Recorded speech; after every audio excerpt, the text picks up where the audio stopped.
howdy there everyone, welcome back to another video, guitars in hand, and we have got a plan.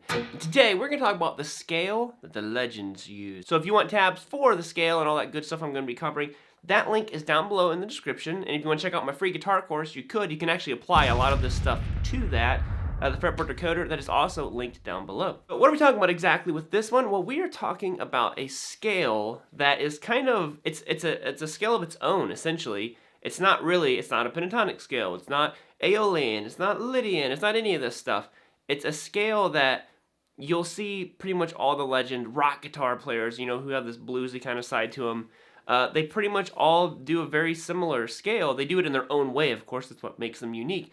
But you'll notice a lot of them add certain notes to the scale. And when this is like the legend scale. So we're going to jump on into this one, get the tabs, and let's go. Alright, so step one, have a guitar in your hands. Helps a lot with this one. But basically, we're going to start out of our pentatonic scale. Now, I've talked a little bit about this scale before. I did an AC/DC video. I can't remember what it was called. In this instance, I called it the Angus Scale. Sorry, my brain's firing at too many directions at one time.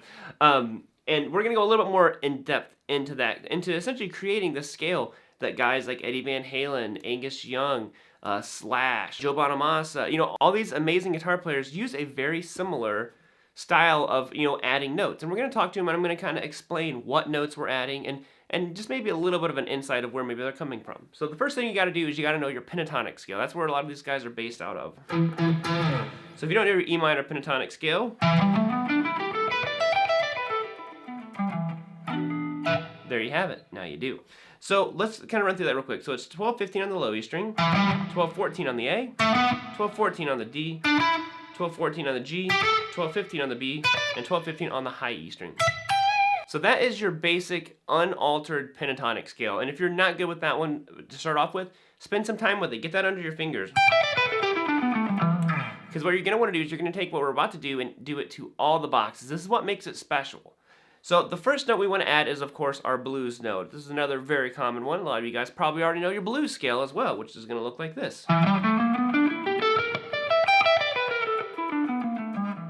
So I'm adding the flat fifth, or the blue note, as I usually call it, but it goes 12-15 on the low E, 13-14 on the A, 12-14 on the D, 12-14, 15 on the G.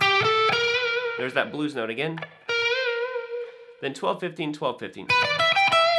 So already we've started adding some color. You know, the pentatonic scale itself, to me, is it's like it's like a steak. You know, are you going to add pepper to it? Are you going to add seasoning? Are you going to add some steak sauce? You know, what do you want to do with the steak? How do you want it cooked? You know, all these different little ingredients. So we have this so far. Now we've added the blues ingredient. And I did something there on accident, but I actually want to talk about what I just did. So I went like this. I added another note in there. What note did I add? Well, that's the next note we're going to add to creating this, you know, essentially like a super scale. And we're going to go like this. So you go 12-15 on the low E string. Now you're going to add 16. Sounds like an odd note to add. What we're actually adding is your major third. You'll see lots and lots of rock guitar players do this. Whether they're deliberately adding it by singling out the note and playing it directly. But a lot of times you hear them bend. Essentially, they're bending from their minor third up to their major third to get that note to go major or minor, major.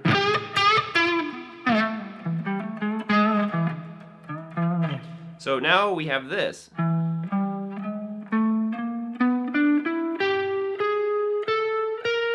Nice little chromatic section now. So let me walk through that. And basically all these legends, what they're doing is they pick and choose what notes they want out of other scales or notes that just sound good to them, and they add them. And it kind of creates your own scale at the end of the day is really what's going on. So we're going to go 12, 15, 16, 12, 13, 14, 12, 14. Now this part I think is really cool. It goes 12, 13, 14, 15. 12, 15, and 12, 15. Now you could go crazy and essentially end up with almost an entirely chromatic scale if you justify every single note, but I'm just going to give you a brief, to me, like kind of look into what I've taken away from a lot of these legends. Okay, so... And that major third is a really cool note to add. I got it personally from like Warren D. Martini. That's who... He'd do these really cool pentatonic runs, and I was like, I know what he's doing, I can hear what he's doing, but what is he doing? You know, and I was like, oh, he's doing like a normal pentatonic run, but he's going, you know, he's adding that major third in there, so it gives it a way more of a different flavor.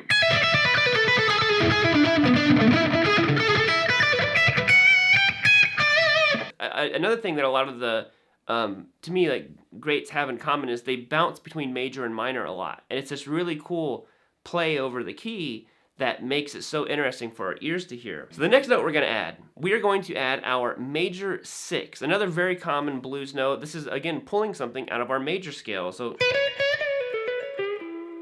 boom. But it still is going to work great over an E minor lick.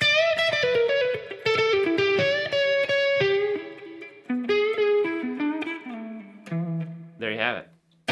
So, what exactly is that note? Well, we can add it in a couple different places. And you notice so far on the D string, we haven't done much. Well, now we can actually add a note to the D string if we want to, you know, kind of give it a little bit more than just those 2 notes. So the first one we're going to add is right here. So that's 11 on the D. That's our major 6. Okay. And we're going to add it to 14 on the B. So now we have this kind of scale.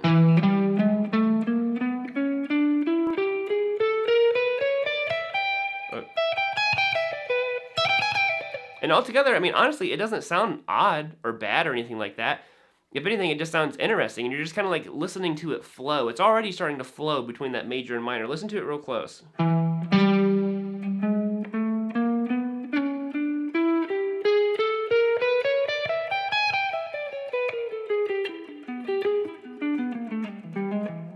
So the final note we're going to probably add to this one, because I don't want to go too crazy, because like I said, there's way more notes. There's lots of them. Stevie Ray Vaughan added some really cool ones that you could add as well. But we'll probably leave it at this last note here.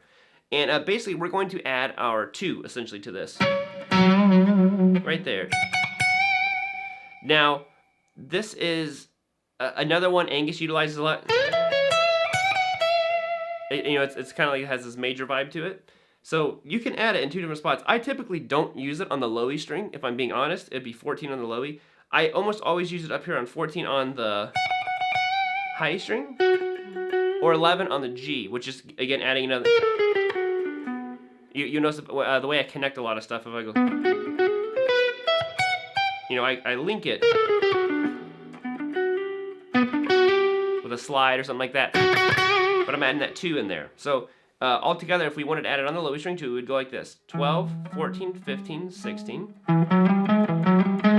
On the A string, you're just going to go 12, 13, 14. Technically, this is our major third right here, if you wanted to add it in there too. Then on the D string, you're going to go 11, 12, 14. On the G, you're going to go, what is this, 12, 13, 14, 15. And on the B string, you're going to go 12, 14, 15. 12, 14, 15 on the high string. Now, obviously, like I said, you could get real picky and make this essentially all chromatic. What it opens up for you is, you know, you don't get stuck thinking of it that way. Like, you don't want to play the scale like this.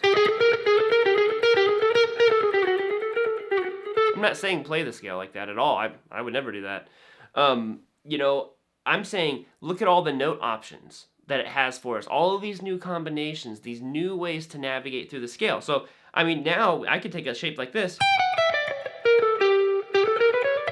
And you've probably seen that before somewhere else, where they'll just walk this one simple shape down. You know, 15, 14, 12 on the high E string, the B, and the G. Or some kind of...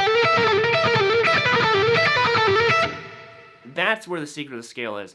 it gives you the ability to start combining new notes. Stop thinking in that, it gets us to stop thinking in that box, and now we're linking things. We're like, oh shoot, well, what if, I can go like this, but what if I went,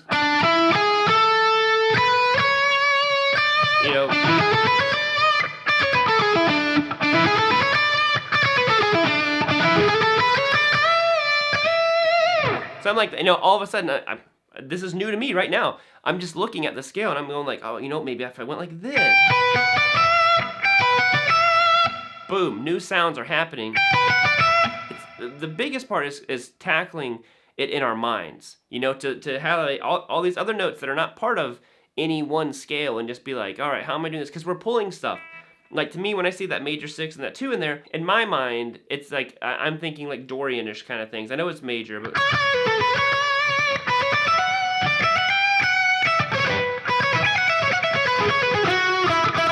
there's back to normal major scale, or maybe you're doing like a mixolydian.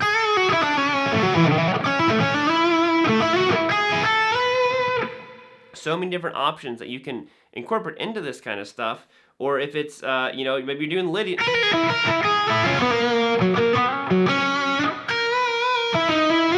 You just kind of start seeing how the stuff overlaps and connects, and you're like, oh, I really like the way that note sounds. I'm going to take it, And don't be afraid to do that kind of stuff, because I feel like that's how the legends did it, They just kind of like, I like that note. I'm gonna keep that note, You just kind of through trial and error figure out a lot of this stuff. So there it is, guys. Hopefully that was somewhat helpful to you. But grab the tabs down below, and I will see you later. Peace out, homies. Keep on rocking. Whoop!